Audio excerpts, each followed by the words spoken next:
నమస్కారం అండి.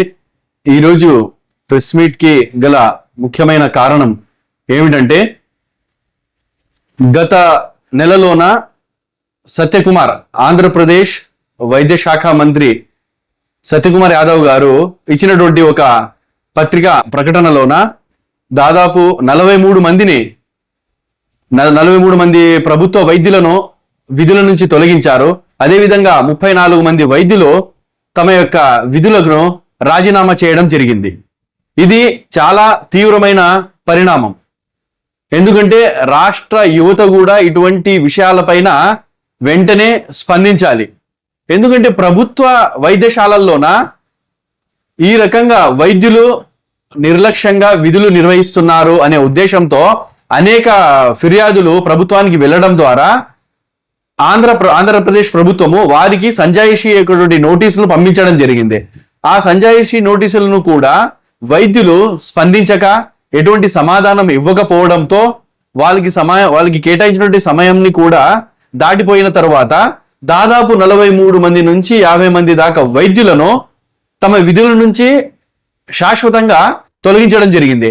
అదేవిధంగా మిగతా 34 వైద్యులు కూడా ప్రభుత్వ వైద్యులు తమ విధులకు రాజీనామా చేయాల్సి వచ్చింది. దీనికి గల ముఖ్య కారణం ఏమంటే, కేంద్ర రాష్ట్ర ప్రభుత్వాలు మెడికల్ కాలేజీలను సరైన సంఖ్యలోన పెంచకపోవడము, అదేవిధంగా ఉన్న మెడికల్ కాలేజీల్లో కూడా వైద్యులకు సీట్లను సరిగ్గా పెంచకపోవడం ద్వారా ప్రైవేటు కాలేజీలు మెడికల్ కాలేజీ పెరగడం ద్వారా ఒక వైద్య విద్యను అభ్యసించడానికి కోట్లలోన ఖర్చు పెట్టి వైద్యులు వైద్య విద్యనే అభ్యసిస్తున్నారు. విద్యార్థులు వాళ్ళు సమాజంలోకి వచ్చి సేవ చేయాలనే ఉద్దేశము వాళ్ళకి ఎక్కడి నుంచి కలుగుతుంది? కొన్ని కోట్లు ఖర్చు పెట్టి వైద్య విద్యను అభ్యసించిన తర్వాత వాళ్ళు అదే ఉద్దేశంతోనే సమాజంలోకి వచ్చేసి వాళ్ళు కూడా సంపాదించాలనే ఆలోచనతోనే ముందుకు వెళ్తా ఉంటారు. కాబట్టి కేంద్ర రాష్ట్ర ప్రభుత్వాలు ప్రభుత్వ మెడికల్ కాలేజీలను పెంచడం ద్వారా వాళ్ళు ఉచితంగా వైద్య విద్యని అభ్యసించి ఉచితంగా అభ్యసించిన వాళ్ళు సర్వీస్ చేయాలనే ఉద్దేశంతోనే వాళ్ళు కూడా సమాజంలోకి వస్తారు. ఈ విషయం పైన యువత, దేశ రాష్ట్ర యువత స్పందించి ప్రభుత్వాన్ని ప్రశ్నించే సమయం వచ్చింది. అదేవిధంగా ఇప్పుడు ప్రస్తుతం ఉన్నటువంటి ప్రతిపక్ష పార్టీ వాళ్ళు కూడా ఈ విషయం పైన ఎవరు కూడా నోరు మెదపడం లేదు. కాబట్టి ఇది చాలా తీవ్రమైన పరిణామం. పేదవాళ్ళు ప్రతి ఒక్కరూ ఏమైనా ఆరోగ్య సమస్యలు వస్తే ఇమ్మీడియట్ గా వెళ్ళేది ప్రభుత్వ ఆసుపత్రులకే.